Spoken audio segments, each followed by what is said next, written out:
Baiklah, karena banyak yang tidak mengerti. Kenapa Ahok harus dilibatkan di korupsi Pertamina ini? Sangat sederhana kawan-kawan. Fakta menunjukkan seperti ini. Sebelumnya, saya terangkan logika sederhananya dulu kenapa Ahok harus terlibat di sini. Bahasa anak TK-nya. Kalau saya membuat perusahaan, saya punya modal, kemudian saya buat perusahaan. Pertamina adalah perusahaan. Saya adalah komisarisnya. Saya tunjuk orang untuk menjalankan perusahaan tersebut. Direktur namanya. Direktur menerima lagi karyawan-karyawannya. Bergulirlah perusahaan tersebut. Kemudian Ahok komisaris utama. Apakah Ahok menjadi pemilik perusahaan? Tidak. Pertamina adalah milik negara. Ahok wakil dari yang punya di situ. Negara yang punya, Ahok menjadi wakil yang punya. Oke? Pertanyaannya, apakah seorang yang punya perusahaan, punya modal, membuat usaha tujuannya untuk apa? Untuk untung kan? Kalau ada garong atau perampok di perusahaan tersebut sehingga menyebabkan rugi. Atau rugi sajalah. Maukah yang punya ini sekarang? Oke? Di situ kuncinya.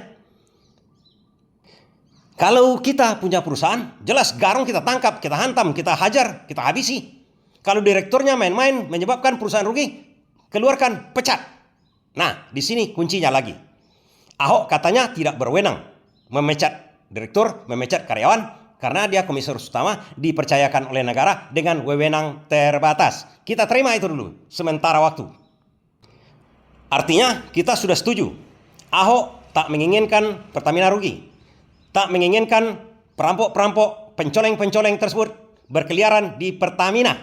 Dia sudah 5 tahun. Oke, wewenangnya terbatas. Oke, tidak masalah. Mungkin kita perdebatkan kata ahli-ahli Lateung itu kan. Sekarang begini.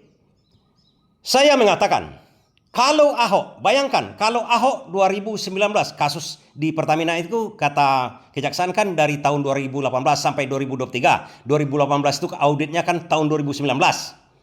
Di situ Ahok sudah menemukan ketakberesan Pertamina. Oke? Dibongkarnya lah. Kalau seandainya Ahok membongkar kasus itu tahun 2019. Apakah tahun 2024 akan terjadi korupsi seperti ini? 2019 kalau sempat dibongkar oleh Ahok terkuak, tak mungkin 2024 akan terjadi lagi kasus seperti ini. 2020, 2021, 2023. Oke? 2000 yang 193 triliun itu kan ya kasus tahun 2023. Karena tidak dibongkarnya, kalau kita analogikan logikanya lagi. Kalau tahun 2019 dibongkar oleh Ahok kacung-kacung, perampok-perampok, penjahat-penjahat sekarang itu yang ditangkap kejaksaan sekarang itu udah masuk penjara duluan. Tidak akan terjadi yang 193 triliun. Itu analoginya. Ahok harus bertanggung jawab karena dia tidak memecat. Itu pertama. Tidak melaporkan tahun 2019. Tidak mengundurkan diri. Kalau dia sudah tahu kejadiannya pada tahun 2019, tidak berani menanggung risiko itu, mundur dari situ bro, mundur. Itu logikanya. Kalau dia mundur, tidak tanggung jawab dia lagi yang tahun 2023. 2020 tidak tanggung jawab dia. 2024 bukan tanggung jawab dia. Pokoknya setelah 2019 dia tidak bertanggung jawab. Karena ditemukan 2019 untuk kasus 2018. Kan sangat sederhana kawan-kawan. Tidak akan terjadi 193 triliun. Kalaupun terjadi bukan tanggung jawab dia lagi. Oke, karena tugas dia sebagai komisaris mewakili negara di situ adalah mengawasi itu. Jangan sampai dibuat rugi Pertamina oleh yang menjalankan. Karena kita yang punya. Jangan sampai perampok-perampok, pencoleng, penjahat-penjahat negara ini bercokol di situ. Itu tujuannya. Kalau 2019 dia katakan sudah ditemukannya dulu-dulu. Oke, itu kuncinya. Ahok harus diambil dulu. Dia telah ternyata merugikan keuangan negara tahun 2023, 2021, 2020, 2020. Kalau kasus itu ditemukannya 2019.